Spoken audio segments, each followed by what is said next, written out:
Am I the a-hole for not forgiving my sister for crashing my car?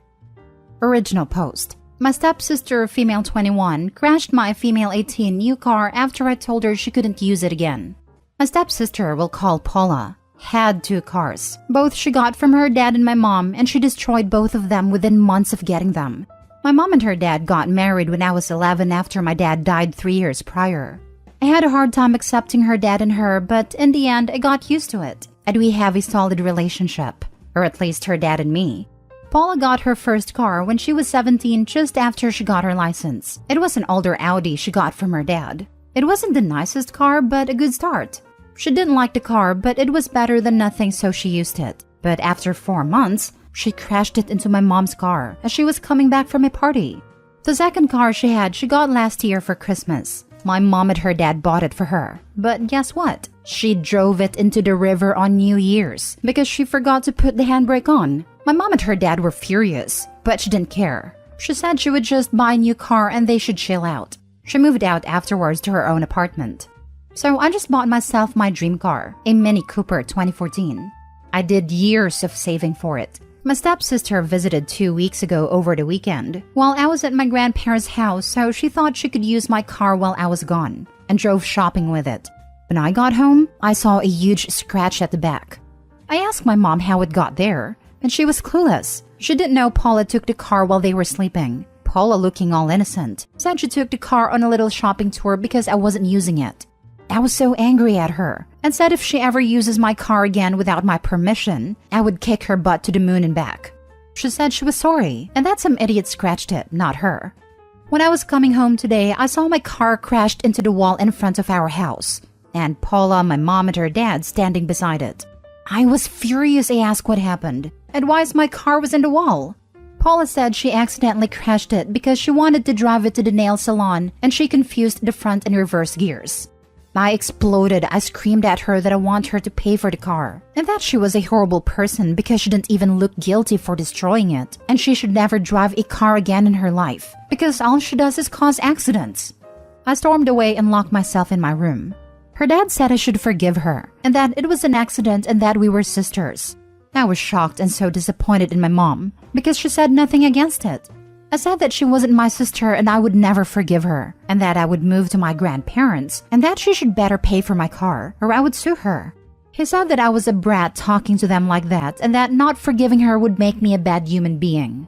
So am I the a-hole for not forgiving her? Now for the top comments. Not the a-hole. This is lunacy. Is she wasted 24/7 or something? Does she even have a license or insurance? She got her license after her 3rd try and almost got it withdrawn for speeding, but my uncle works at a police station, so she always gets out of trouble. Not the a-hole. She stole your car, drove it, then wrecked it.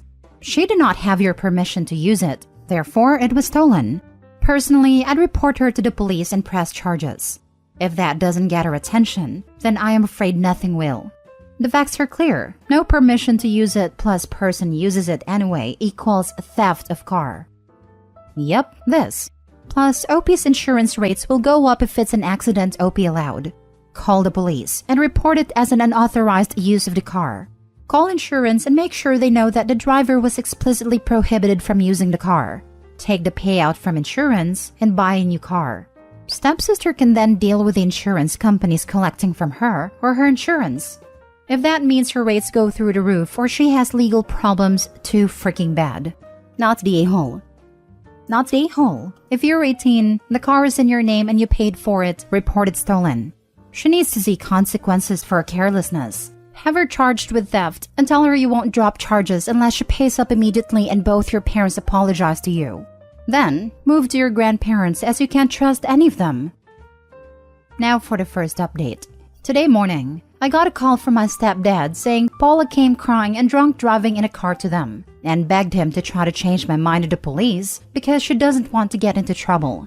He said if I go to the police, my uncle won't do anything for me and that I'm no longer welcome at home.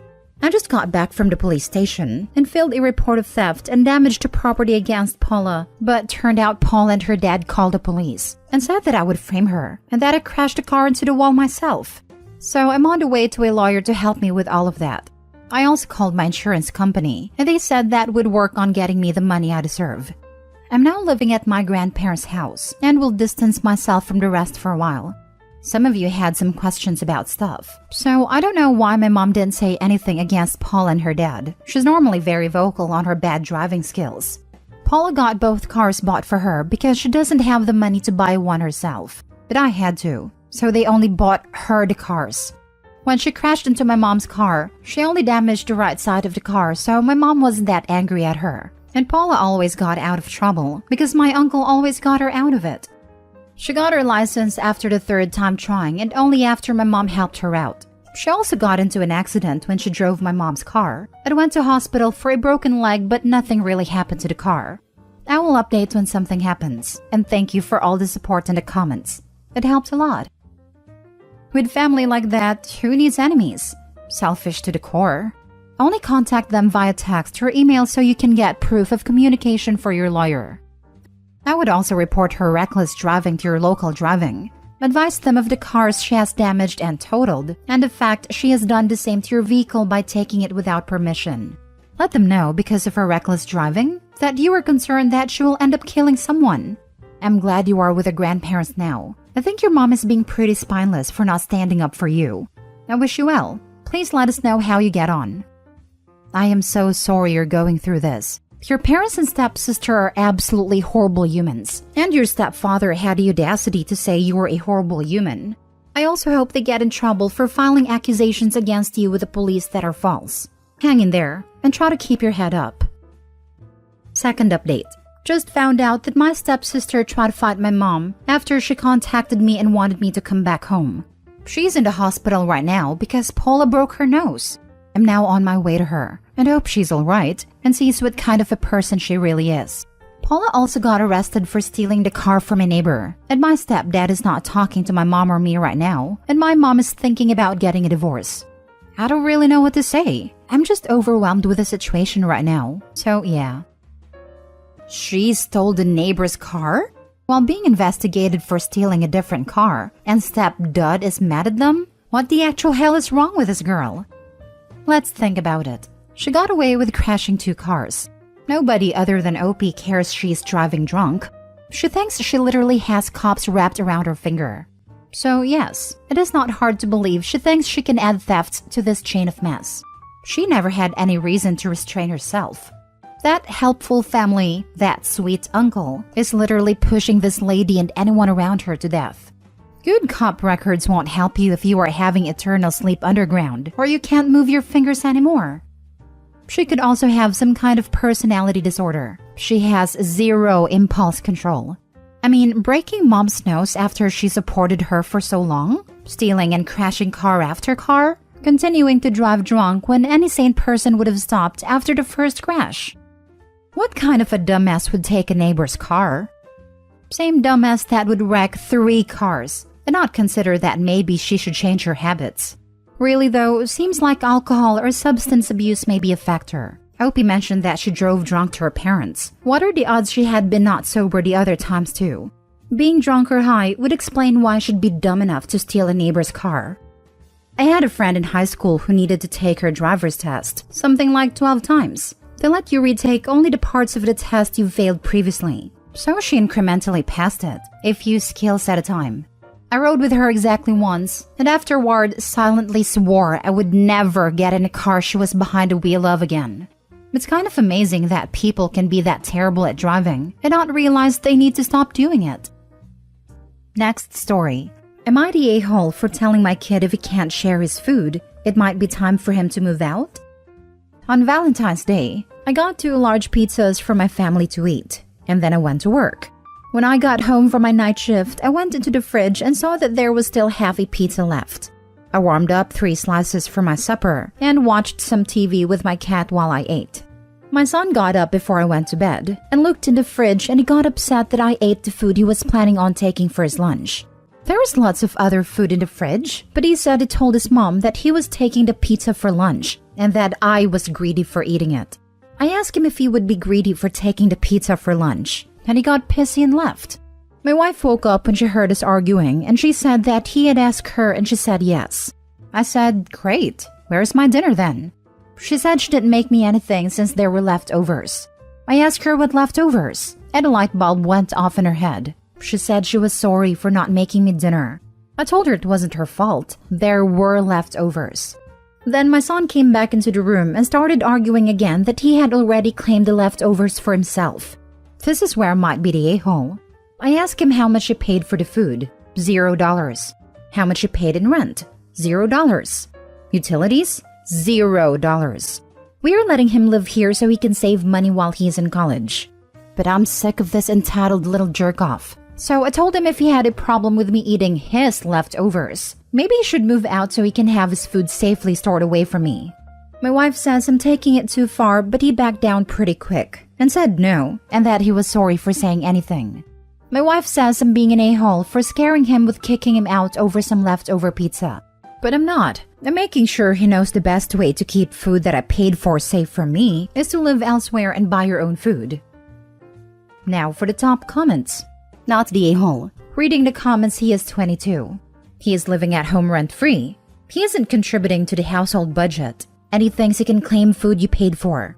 Unless you took it out of his lunch bag, you are not the a-hole. Info, does he have a job? He has a job. We are letting him stay here so he can save money. We are even paying for his college. He doesn't help out with anything except chores around the house. Not wrong that there's a little whiff of entitlement, but he seemed pretty straightened out after you pointed out costs here. But is your wife a bit of an enabler? She seems to jump to giving him his way in all of this. His leftovers?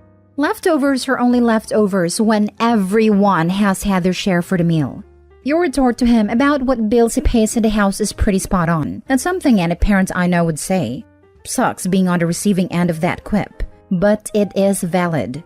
Your wife sounds like an enabler, and is just as selfish as your son if she allows him to claim a half pizza for his lunch after you went without.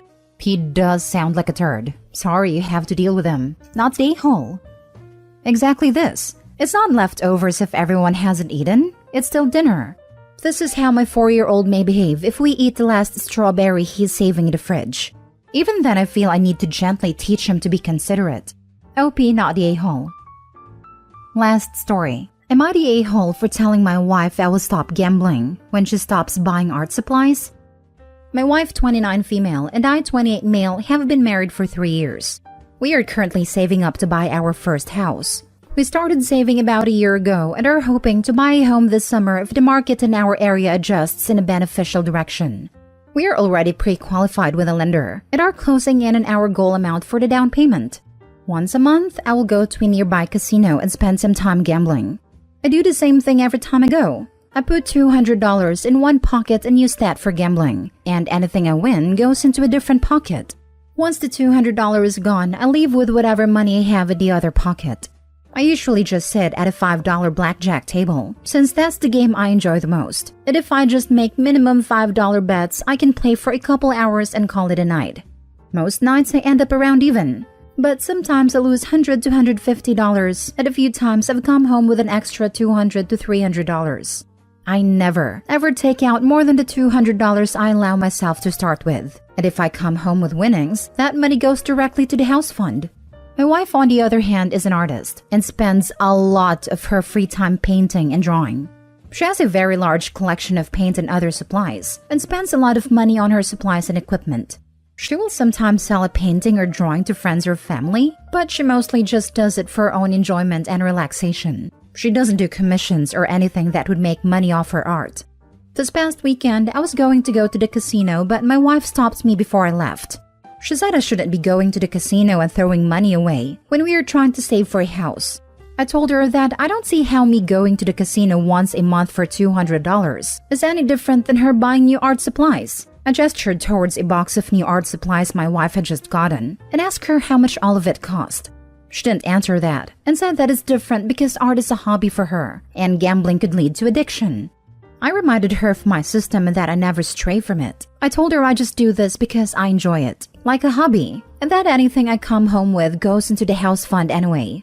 She said if I had just taken all the money I spent at the casino, we could already be at our goal by now, and I told her I could say the same thing about her art supplies. I told her I will make a deal with her. I will stop going to the casino if she can go 2 full months without buying new art supplies and only using the things she already has. She told me that's not a fair deal because she's always discovering new things she needs as she progresses through projects. I told her in that case I'll be home from the casino in a few hours. She got mad at me and told me I'm being a selfish jerk and for caring more about gambling than getting a house. I left instead of fighting with her. Ended up coming home up $150. Not the a-hole. This is your hobby. You have a set limit, it's once a month. Sounds reasonable. Agreed. Gambling can be an addiction, but it sounds like it's just something you enjoy doing and have control over. Anything can be an addiction. Just because gambling is a problematic one for lots of people doesn't mean you can't enjoy it. As long as you're being responsible and you get enjoyment out of it, and occasionally even make money, then definitely not the a-hole. Your wife has to accept that your hobby is somewhat unorthodox, but you derive pleasure from it, and she shouldn't try to stop you unless you start changing the rules. As in going once a week, or upping your $200 limit to $400, or going for broke like no savings pocket every time. Not the a-hole. I'm not a big fan of gambling either, but you have a very reasonable set of boundaries. It's a hobby. As long as you stick to your boundaries, you'll be fine. Admittedly, I also have a craft supply problem myself. I think you should probably sit down together and make a budget in which both of you set aside an equal amount of fun money that you can individually use on your chosen hobbies. Whatever those hobbies are, the other person doesn't get to pass judgment on what you do with it, so long as you keep to that budget. I'm honestly very impressed that OP's so disciplined. I was expecting this to be more of an addiction, but it's very much a hobby for them, not the a-hole.